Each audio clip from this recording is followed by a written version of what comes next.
Tanong lang po, ano po advice nyo sa mga baguhan or kakasimula pa lang sa stock market? Tamang strategy ba yung pagbili ng karagdagang stocks habang tuloy-tuloy ang pag-drop ng price dahil volatile yung stock? Ganda naman po kasi ng financials nito at walang bad news sa kanya at increasing naman yung dividends na binibigay. Okay. So, ang first tip ko, if you're new to the stock market, I am assuming that you already understand how the stock market works. So, alam mo na kung bakit may stock market, ano ba yung mga companies na nandyan, and you're also familiar with your stock market or stock brokers platform. Kasi kapag nalito ka kung paano mag-buy and sell, hindi ka familiar doon sa platform ng stock broker mo, pwede kang magkaroon ng mistake at bigla kang mawala ng pera. I mean, masayang yung pera mo. May nabili ka na maling company na hindi naman pala yung dapat mong bilhin. Nabenta mo accidentally yung isa mong stock na hindi yung pabalak ibenta. So, may mga ganyang mistake. So, the foundation is to know how the stock market works and to be familiar with how your stockbrokers platform works. Fortunately, yung mga stockbrokers, usually may mga seminars sila, may mga online seminars yan to get you familiar with their platform. And also, they have basic investing seminars also that you can attend.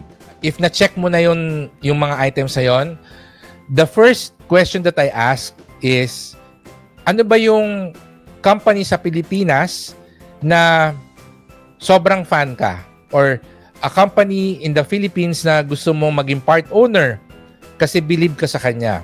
Buying shares of a company in the stock market makes you a part owner of that company. So I want you to become a proud owner of that company also. And that's usually a safe question to ask dahil most, if not all people, will admire a strong and stable company. For example, I asked that question and ang sagot nila ay Jollibee. Pag ako tinanong mo, I would say Ayala Land or Ayala. May friend ako SM or San Miguel or iba-iba. But ang common ground nila is they are all blue chip companies or they're probably a member of the Philippine Stock Exchange Index. Yung top 30 companies in the Philippines.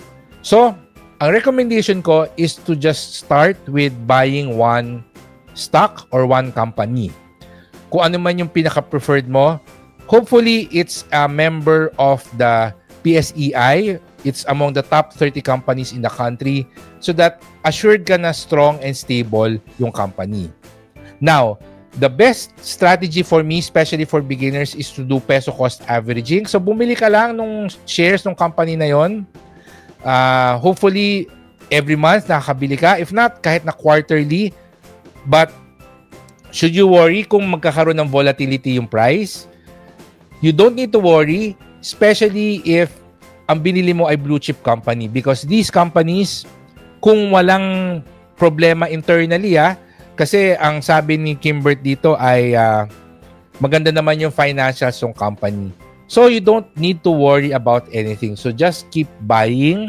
Siguro yung pagbaba ng price niya o yung volatility ng price niya is because of a reaction to the market.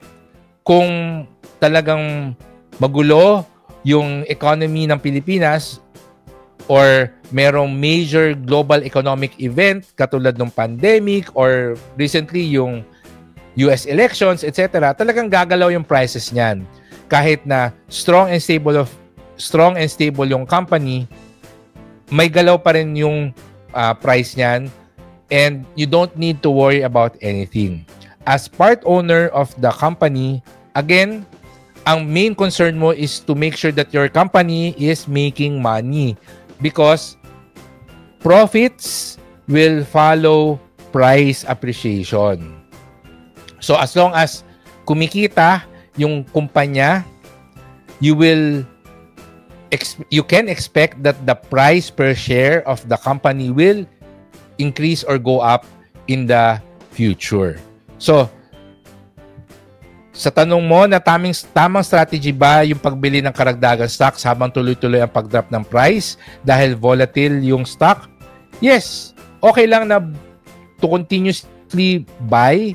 That's actually what you want to happen when you're doing cost averaging strategy.